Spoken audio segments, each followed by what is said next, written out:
That, peace, really feeling settled is something we got to find inside ourselves. I mean, with the world feeling so chaotic these days, is it even possible to control what's going on out there? Or is there a steadier place somewhere in here? Yeah. And that question, that's exactly what we're going to be thinking about as we jump into this deep dive. Okay. You, our awesome listeners, sent us some incredibly powerful stuff this time. We're going deep into excerpts from Wur Deng Lueth's memoir. It's called The Future Ahead: War and Willingness to Live. Why Did I Fear Death When None Cares? Heavy stuff. Yeah, really heavy. And this isn't just a history lesson about the Sudanese Civil War. It's way more than that. This is about one person's journey, how they found the strength to keep going when everything around them was falling apart. Right. So today, we're diving deep into Lueth's insights. What makes humans so resilient? And how do we find that power inside ourselves when everything else feels shaky? Me too. Let's do it.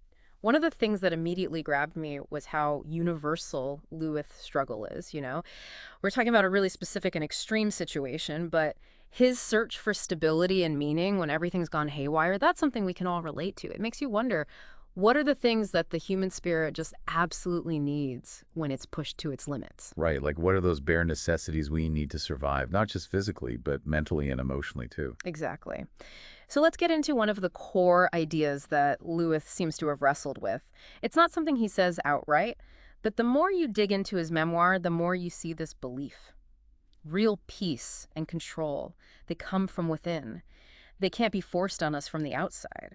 Think about it. He was living through the Sudanese Civil War, total chaos. The report we've got even says that in that environment, death was more magnificent than life. Wow. Yeah. Can you even imagine what that must have been like, to be in a situation so horrific that death felt like a better option? It's almost impossible to fathom. It is. And it really drives home the point that in those kinds of situations, you have to find some kind of sanctuary within yourself, some place of peace.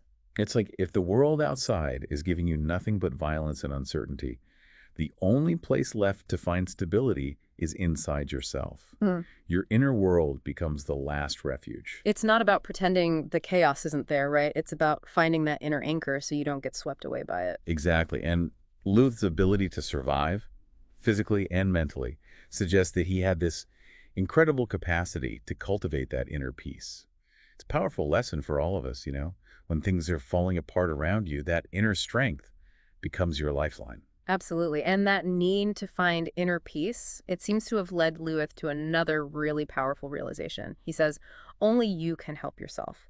Now, the analysis we have really emphasizes that this isn't some cynical, screw everyone else kind of statement. It's more like a hard truth, something he learned the hard way from his experiences in the war. And it seems like this realization came from a deep understanding that the rest of the world wasn't really paying attention to what was happening in Sudan. He even says no one cares about the religious justifications that were being used to fuel the conflict. That's a pretty bleak assessment. Yeah, it is. And I think that sense of global indifference is really important here. When you feel like the world has abandoned you, like no one sees your pain or understands what you're going through, you have no choice but to rely on yourself. It becomes a matter of survival. Exactly. And the story about Lueth's parents sending him and his brother away after their village was destroyed in 1985, that really drives this point home. They knew the odds of survival were incredibly slim, but they did what they had to do to try and give their children a chance. It was an act of desperation, of fierce love, but it also exemplifies this idea of self-reliance in its most raw form. It's heartbreaking, but it's also incredibly powerful. It is. And, Lueth's story shows us that true self-reliance isn't about shutting yourself off from the world. It's about building that inner strength so that you can navigate a world where you can't always count on help from others. It's like building that foundation of resilience because you can't always rely on someone else to save you. Exactly. It's interesting, though, because even though self-reliance is such a major theme for Lueth, the analysis also points out that he wasn't totally alone, right? He did experience kindness from others, even strangers. So it's not like a completely solitary existence he's describing. Right. It's not like he's saying you should never trust anyone or accept help. It's more nuanced than that. It is. It's like self-reliance is his primary mode of operating, but there are still these glimmers of human connection that shine through. Exactly. It's like he's built up this protective shell of self-reliance, but he can still recognize and appreciate those moments of human kindness. Makes sense. So let's talk about this balancing act, because Lueth's story brings up a really tough question. He was surrounded by violence and suffering. He saw his home burn down. He was forced to flee. And the report even mentions that he was wrestling with these huge existential questions about God and evil. So how do you hold on to any sense of inner peace when you're constantly confronted with the worst of humanity? It's a huge question, and it really challenges our assumptions about what inner peace actually means. Is it about being oblivious to suffering, about burying your head in the sand?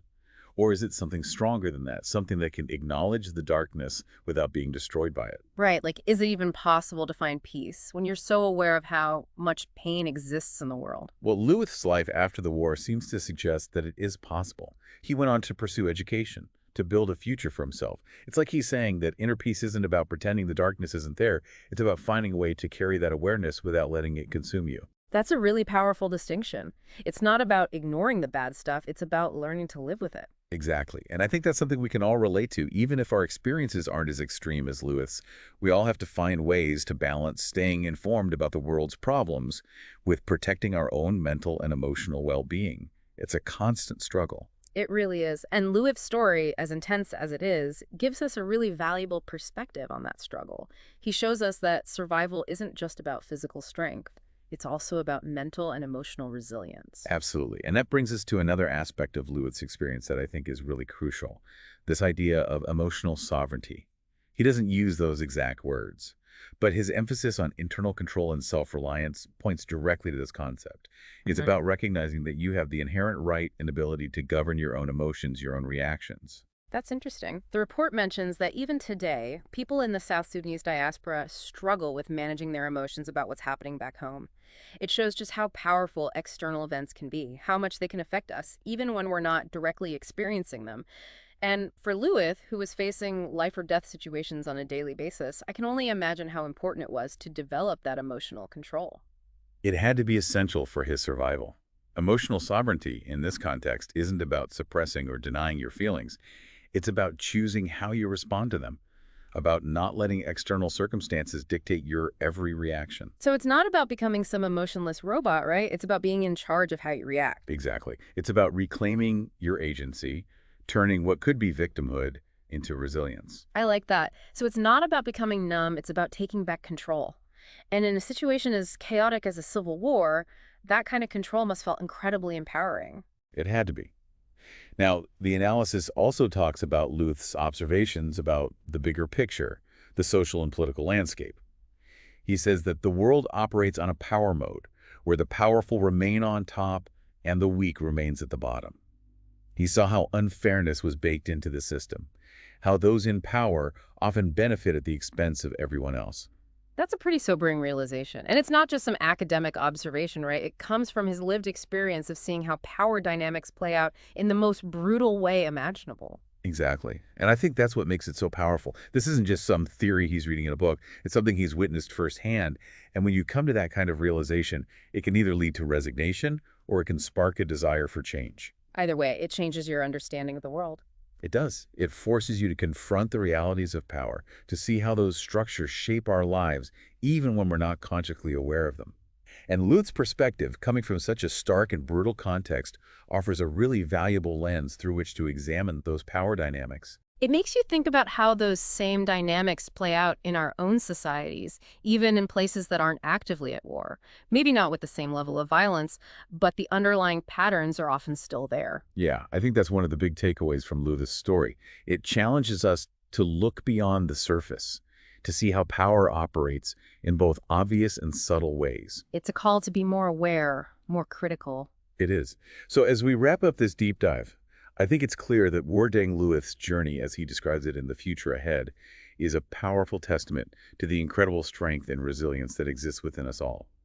The fact that he was able to move from the horrors of war to pursuing education, to building a future for himself, it's truly inspiring. It is. It really highlights the importance of inner strength, of having that unwavering determination to keep going, even when things seem impossible. And the idea of self-governance, of being in control of your own life and your own choices, even when everything around you is in chaos, that seems to be one of the central themes of his story. Definitely. And ultimately, I think Lueth's story offers a message of hope.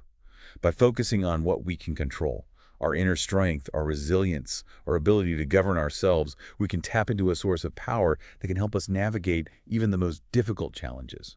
It's like even